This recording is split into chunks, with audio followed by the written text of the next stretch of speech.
We will be developing for our future generations, and we will ensure that the needs of Singaporeans are met. And that is central to all developments. It doesn't exist for its own sake. But as we develop, as we ramp up our infrastructure, it is clear that I think Singaporeans are naturally concerned that some of these developments will have an impact on our natural environment. And over and above that, also our collective social, cultural heritage. And with it, our personal memories and identity, sense of identity, which I think many Singaporeans have expressed. Certainly in our Singapore conversation, many Singaporeans have talked about it. And our heritage, our environment, arts, culture, are all important aspects that we need to pay attention to even as we develop. And I understand and fully share these concerns, which is why it is important for us to be careful and deliberate in the process. And at the end of it is, what is the correct balance and what's the approach that we need to take? And that is the question, isn't it? What really is the correct balance? And that's where the difficulties start. Because many of us actually do have different perspectives. The balance between conservation and development is highly subjective and very much contextual as well. So, for example, one may strongly believe that this patch of greenery is very important, or this old school is really precious and we should maintain it. But somebody else would be like, doesn't really matter. Why are we spending so much time, so much resources, dragging our feet on the issue? And these are issues which I think we have to contend with. It's not about who is right or wrong, but at the end of it, there are many different views in society. But I think what we need to strive to achieve really is a win-win situation.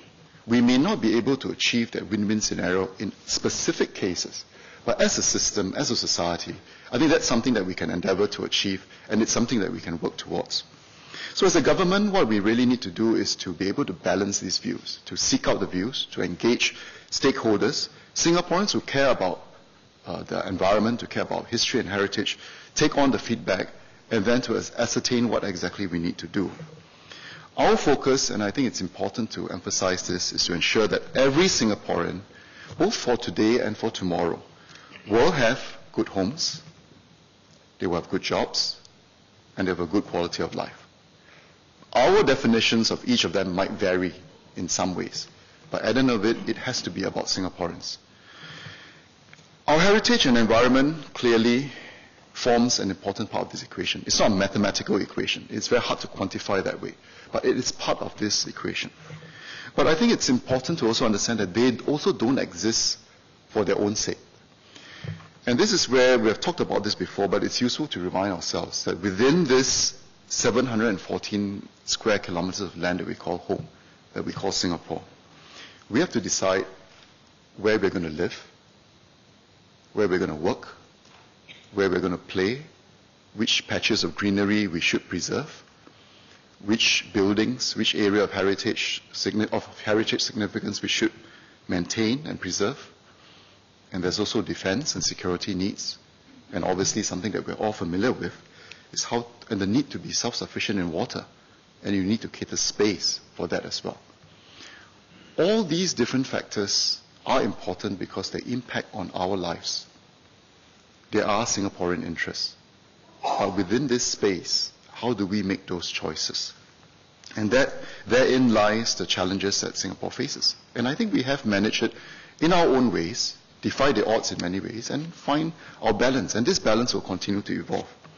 So in all planning, we must put our people and our needs first. We have approached nature and heritage conservation in the following three ways.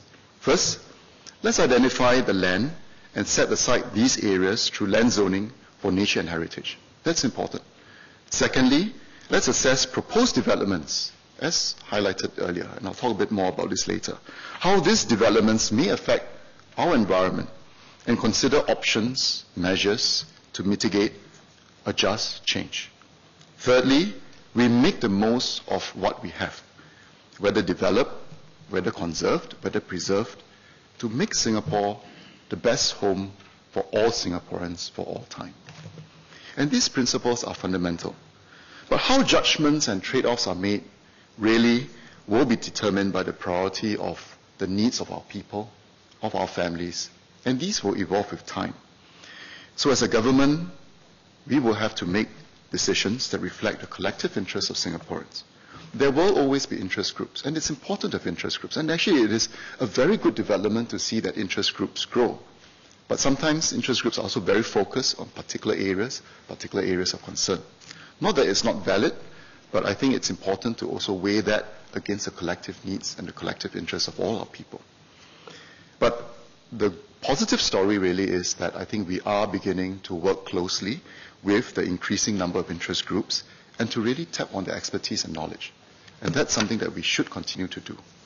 So let me first talk about being green for our people. So with your permission, Madam Speaker, I've asked the clerk to play some pictures on the LED screens. I'm not sure whether the pictures haven't quite appeared. Okay. I'm not sure whether we are aware of the significance, but this year we commemorate 50 years of our city's greening efforts. 50 years. From the first tree planting exercise, the first tree planting by Mr. Lee Kuan Yew back in 1963. Despite our focus, as you can well imagine at that stage, really is about survival, economic, physical security, and so on.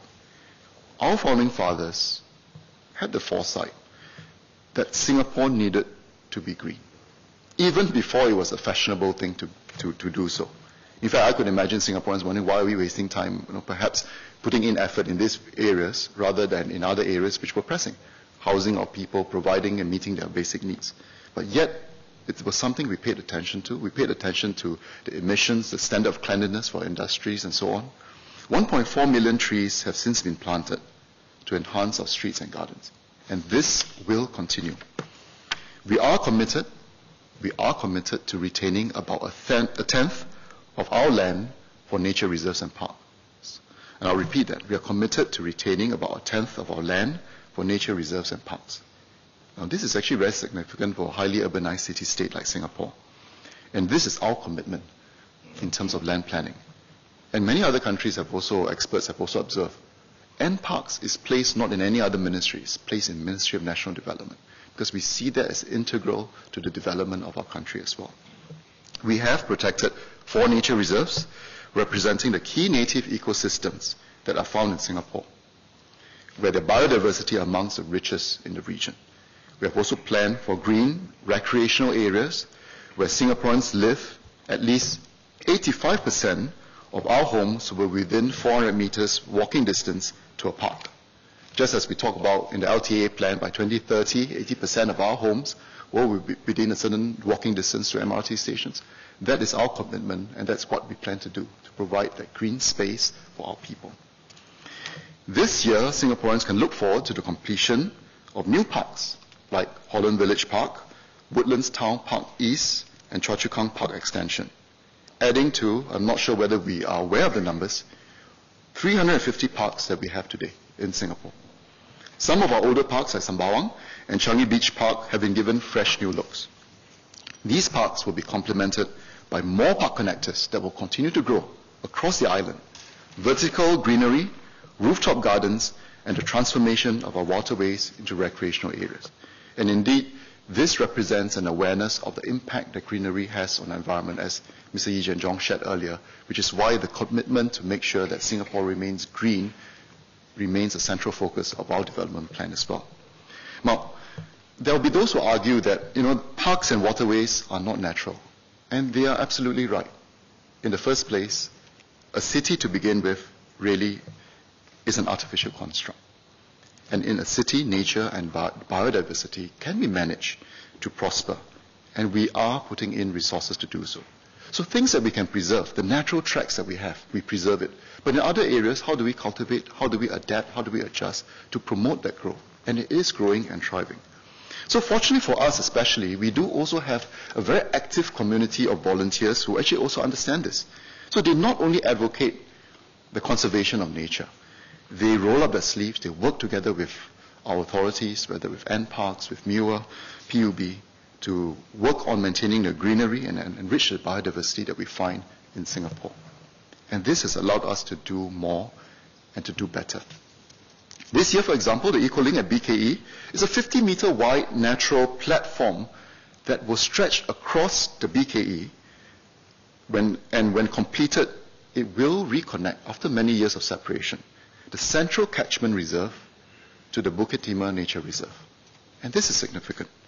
The Kiam Hock Nature Way, which was developed with the community and was recently launched. Now, these efforts are important because they encourage the movement of birds, butterflies, like wildlife, and there is wildlife in Singapore, between our nature reserves and parks. By 2015, we aim to create 60 kilometers of such nature ways, including at Tampines, Yishun Mandai, and the Admiralty area. Our park connectors and recreational waterways will also play a very significant and complementary role as they crisscross this island and intersect with these nature reserves as well. Now, our green efforts have been noticed by experts. Peter Newman, who is a professor of sustainability at Curtin University, said that he was looking for an innovative edge in biophilic cities. And he thinks he has found it in Singapore. Now, what are biophilic cities? Well, they are cities that contain an abundance in nature in close proximity to large numbers of urban dwellers, where its people feel a deep affinity with the unique flora and fauna found in these cities. So do take a look at his videos, which is posted up on YouTube. And I would encourage you to take a look, and you'll be amazed. It reminds us about how much we've actually done in the last 50 years, and we do intend to continue to work along these lines. While many cities have lost their biodiversity and greenery to urbanization, and remember, many of these cities have a hinterland to talk about. We don't. But yet, we're able to maintain this, and we will build up this effort, not just to be a garden city, but to really be a city in a garden. Now, can we be greener? We can be. But there will be inevitably the trade-offs that I talked about earlier. We need to be green, we need to look at the heritage, environment, we need to create a space for water sustainability, to live, work, and play. And we fully appreciate the emotive value of these places, but we also have the wider needs of our population to contend with. So how do we strike that balance? But our commitment is to make sure that greenery remains part and parcel of our landscape. Ms. Faisal Jamal and Mr. Yee Jian-jong asked about the government's process to assess the environmental impact of development projects. Currently, agencies within the government collectively evaluate the possible impacts of all development proposals, including traffic, drainage, biodiversity, and air and water quality. In particular, agencies will require major development projects to undergo an environmental impact assessment, especially when they are near to sensitive areas such as nature reserves, nature areas, and maritime and coastal areas. So based on these studies, the government will examine whether the project can proceed and if potential impacts can be mitigated by modifying the scale or scope of the development works. So these EIAs will be gazetted and will be available for public viewing. And we will involve the various stakeholders to tap on their expertise and their concerns. MND's recent land use plan has indicated areas where reclamation might take place in the future. Now, these areas are part of our longer-term plans to provide additional physical capacity in our country. In fact, a lot of Singapore is reclaimed. But firm decisions on reclamation are taken after the EIAs are conducted. So the EIA will be conducted, and we will evaluate the situation. Now, there's a question of should we have EIAs for every single development? The truth of the matter is, I think in every patch of green that you find, for those of us who are amateur botanists or who are interested in macro photography, you will realize that there is life in every patch of green. But does it mean that you need to do an EIA for all these things before developments can take place? We don't believe so. The planning process is in place for development proposals to be assessed. So NParks routinely, and they carry out surveys of all the different areas of greenery in Singapore. And in their assessment, the biodiversity of many of these green areas, not to say that there's no life there, but the biodiversity of green areas zoned for housing and other developments generally do not come near to the richness of our nature reserves and nature areas, which we have set aside. So EIAs do take up time. They take up resources.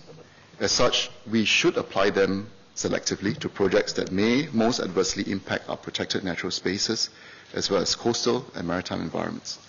Maybe just as a quick point, Mr. Yee Jian-jong mentioned about the report on flood mitigations and so on. I would highlight that in the report itself, the expert panel did not say that large-scale rapid urbanization is a key contributor to the recent increase of flooding in Singapore.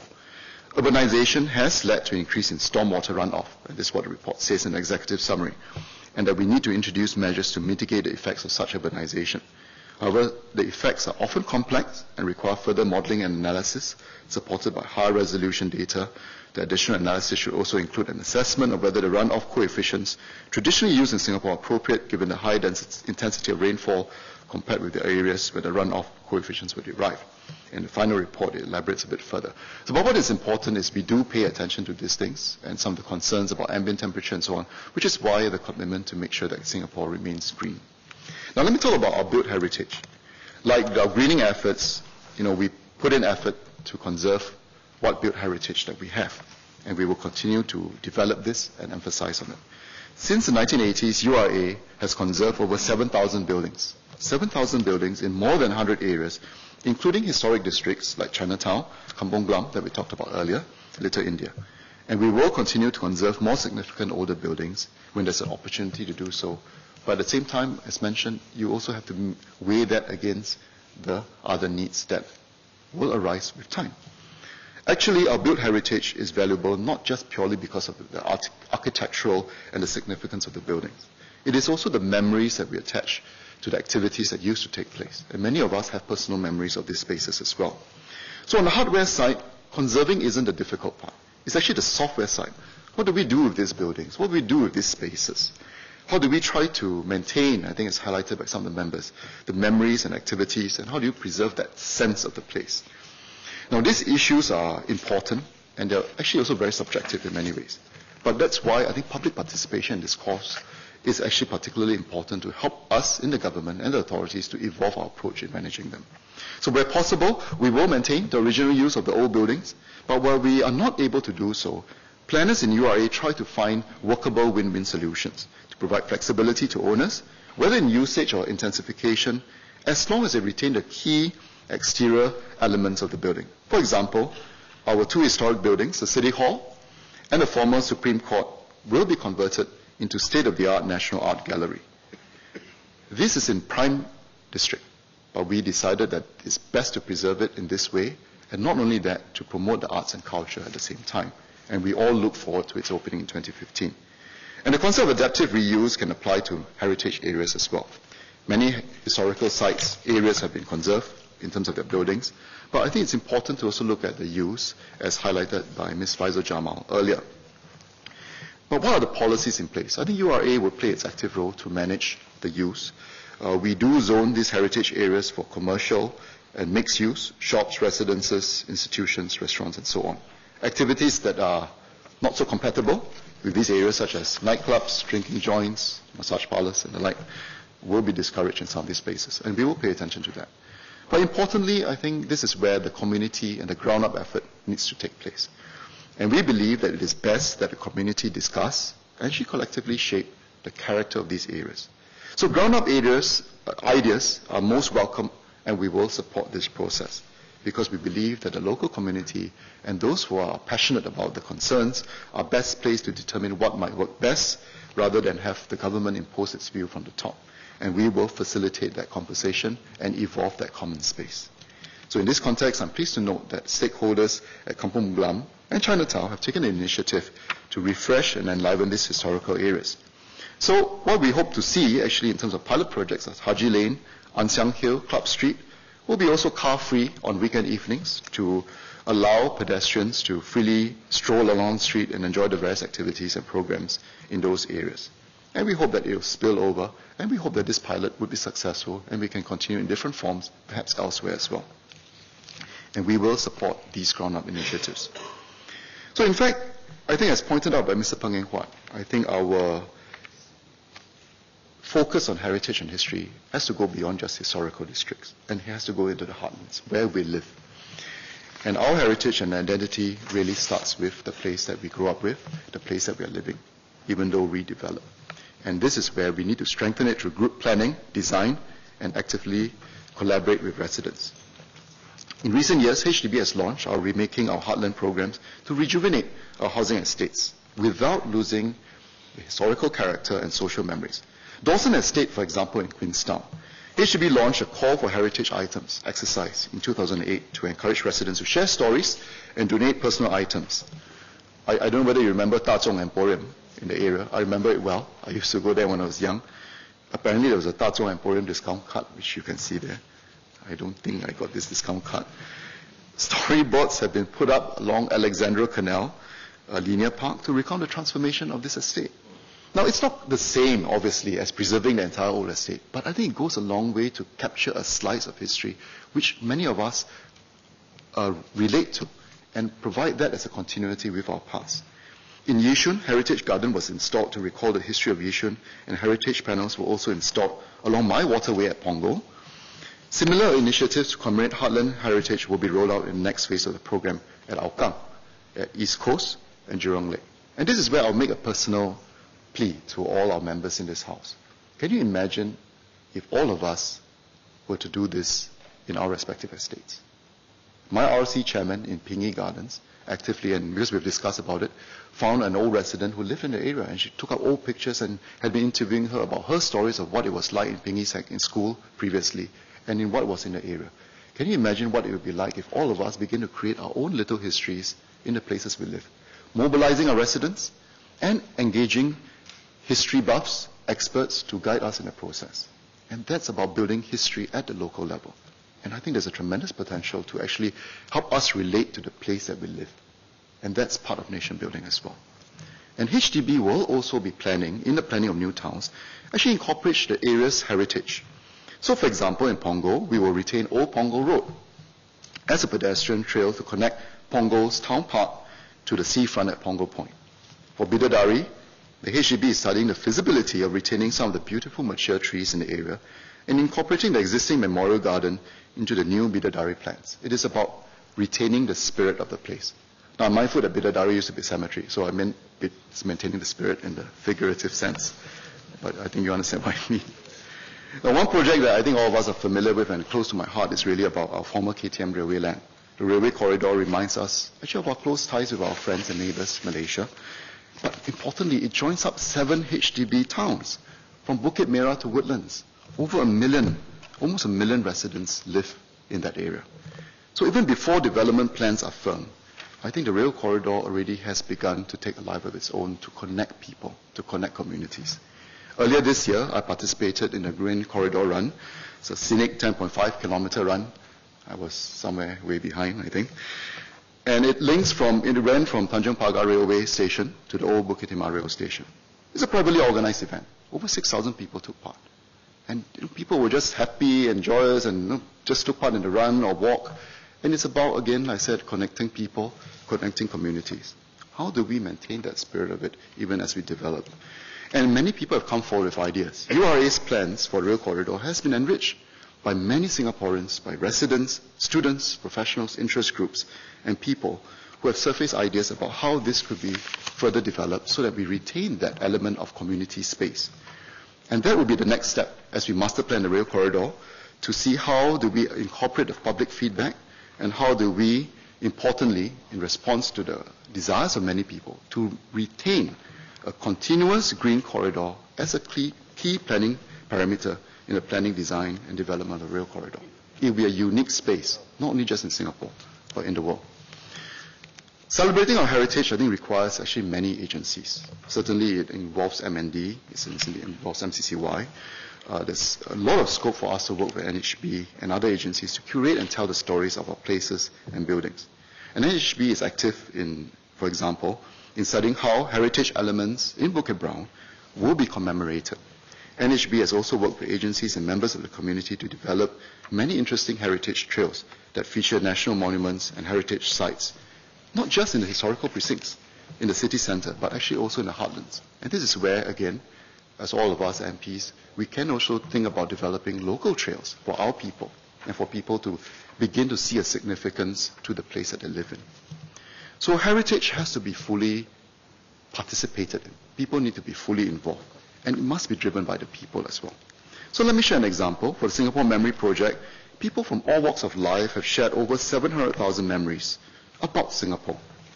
Thanks to the work of Dr. Imran Tajuddin from NUS, old wooden carvings from the former Malay village will be reused in the new Civic Centre in Geylang Serai for the comprehensive marine biodiversity survey, which I visited and was tremendously inspired. There's a lot of work done by the local and international community Many volunteers, academics, NGOs in the private sector have provided significant time and resource to document the fantastic array of flora and fauna found in our waters. And there are many, many more of such inspiring examples. And I would like to take this opportunity to thank the many Singaporeans, the many volunteers who stepped forward to work on these issues in these areas. And through our Singapore conversation, we will continue to welcome feedback and views on how we can and how we should be building our common sense of identity and belonging through heritage, through nature conservation. So at this juncture of our history, as we, in a sense, come of age, as we find it as an inflection point of sorts in many ways, I think we need to figure out how to balance all the different conflicting needs that we have. And we need to skillfully try to weave it together.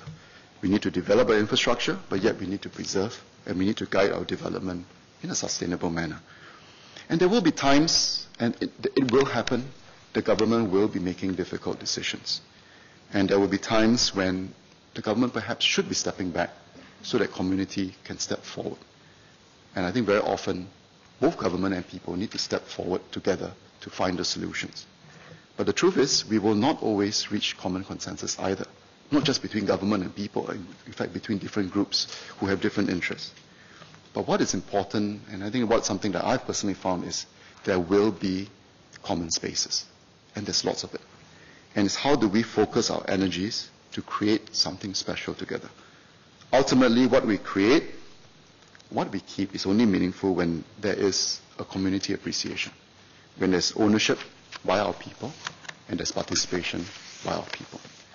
So let us find those spaces, and they are there, so that we can work together to build more memories, to build more gardens, and importantly, to build something that we can all be proud of in this place that we call home. Thank you very much.